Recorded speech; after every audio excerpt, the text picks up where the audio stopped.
Hey, what's up, boxing aficionados? What's up? What's going on? Hey, yo, check this out. It's supposed to be, well, it is, right? The eve of a big fight night, right? It's supposed to be the eve of a unification at welterweight, a three-belt unification at welterweight. So,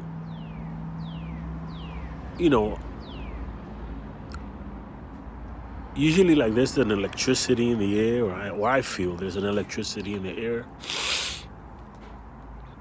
that comes along with these fight weekends and the day before, the weigh-ins, all that,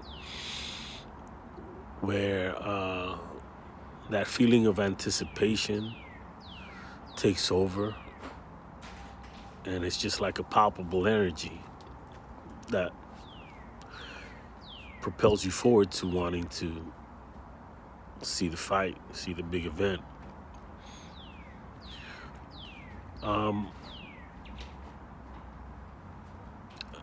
honestly don't feel that. That's just me. But I also don't feel it amongst the boxing pages and the Twitter feed or boxing Twitter. Sure, there's a lot of comments and enough footage about the weigh-in or of the weigh-in, but like there's something's missing, right? Like that feverish pitch of anticipation that's just waiting for that payoff for when the first bell rings. Like, I just don't see it. I just don't feel it. And I can only venture to explain, in my opinion, why that is. So, the reason why this fight is lacking that big fight feel to it, Errol Spence, Yordenis Ugaz, could be because none of them really have a mass appeal, barrier crossing appeal. Errol Spence fans are fans of, PBC and things like that, but Errol Spence doesn't really cross over into bringing the casual fan to the table. The kind of fan that wouldn't otherwise be tuning in to a boxing match anyway. He doesn't have that appeal, that kind of appeal. And your Dennis Ugaz, even less so, right? He's not Puerto Rican, he's not Mexican, he's not even African American, he's Cuban. And Cubans,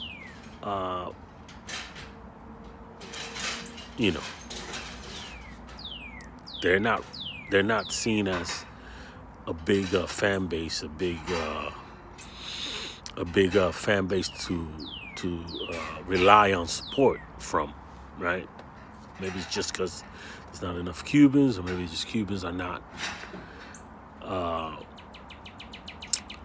numerous enough in this country. I don't know which one it is, but that's your Dennis Ugaz.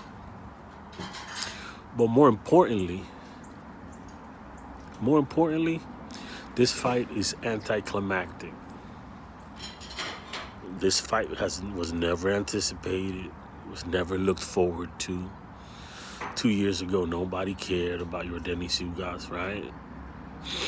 And it's not, your Dennis Ugaz is not somebody that anyone's followed, passionately throughout his career. So there's that. And the storyline doesn't make sense, right? So the storyline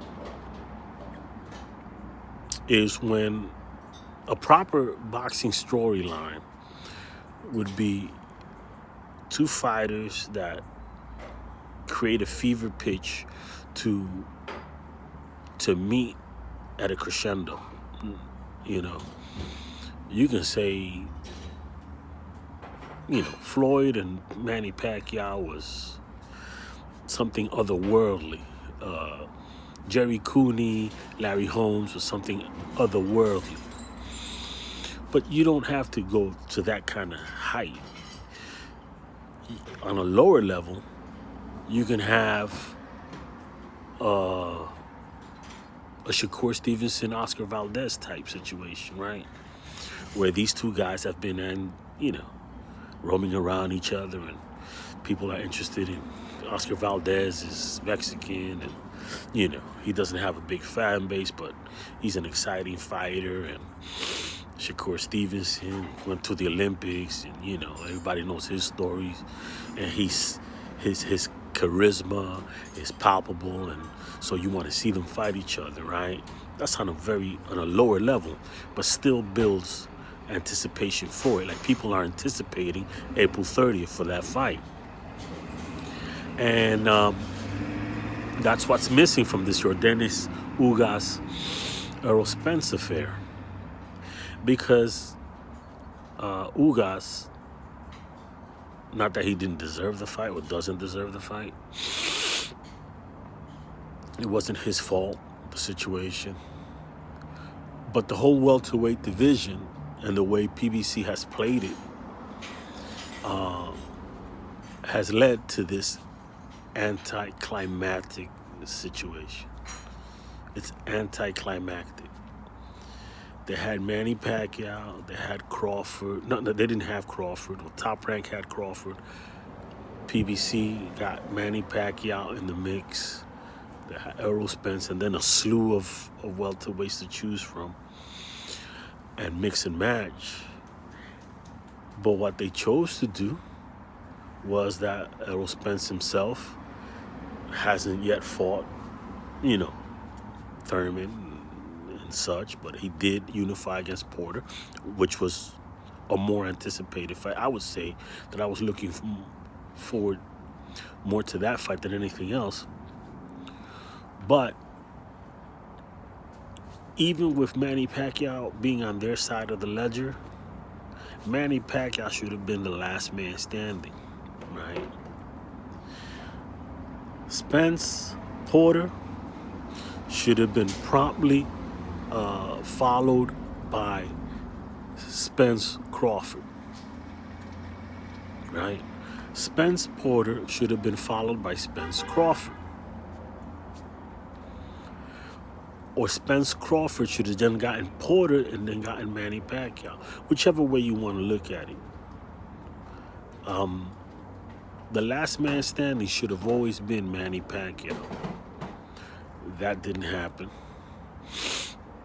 Instead, Ugaz got in the mix with Manny Pacquiao, and they were trying to do Manny Pacquiao Spence, but it would have been a good fight. But Manny Pacquiao's over the hill by then, right? And Ugaz himself, my gripe with Ugaz is that Ugaz really should have fought Butayev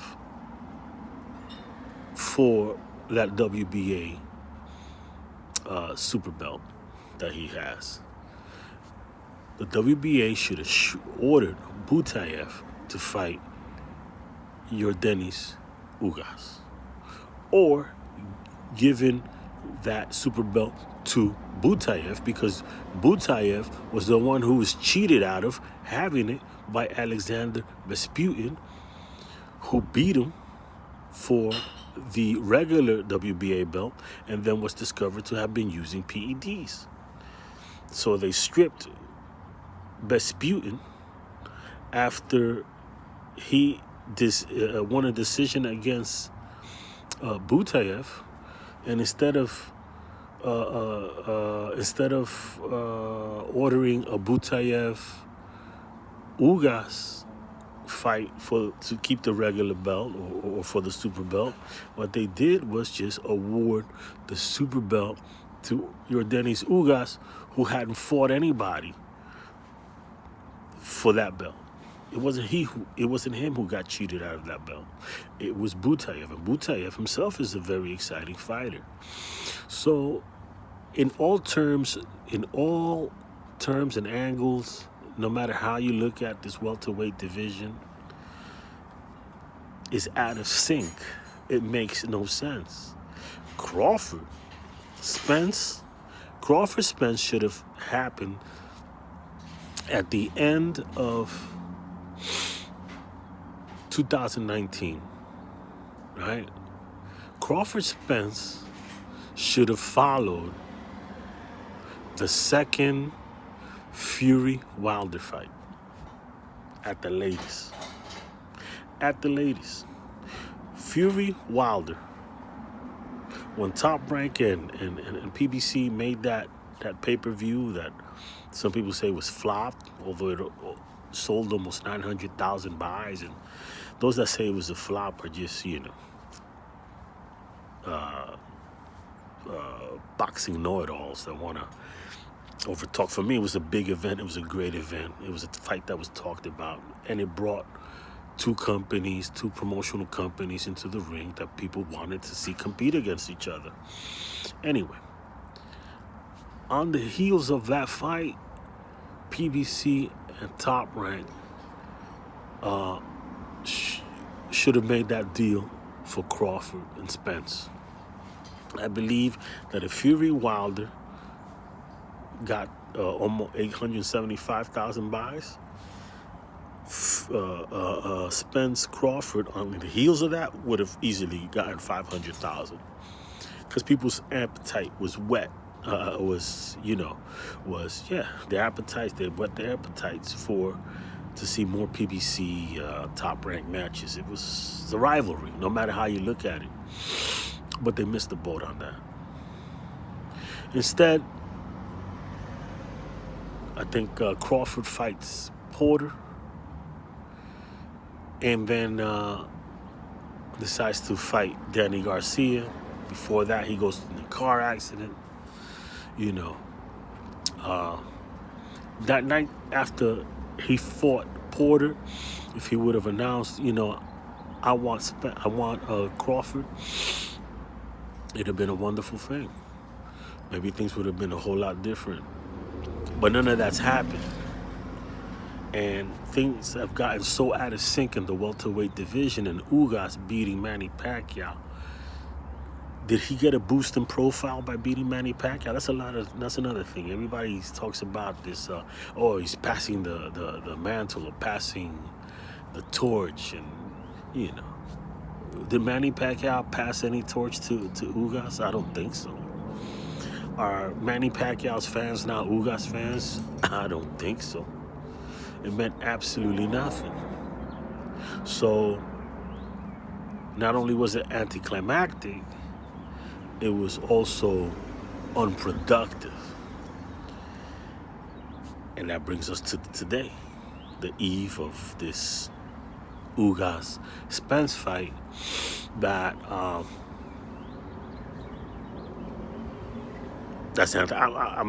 looking forward more to Butayev Stanionis than Spence Ugaz. I don't care about that fight. Whoever wins, whoever loses, it doesn't even matter. Until one of them maybe has a third belt and they make the Crawford fight, then maybe that'll liven up the welterweight division. But as it is right now, in my opinion, the welterweight division has been a big waste of time that has now turned into one big anticlimactic mess of boredom. It is what it is, and it ain't what it ain't. Just one man's opinion, baby. Next level boxing talking about.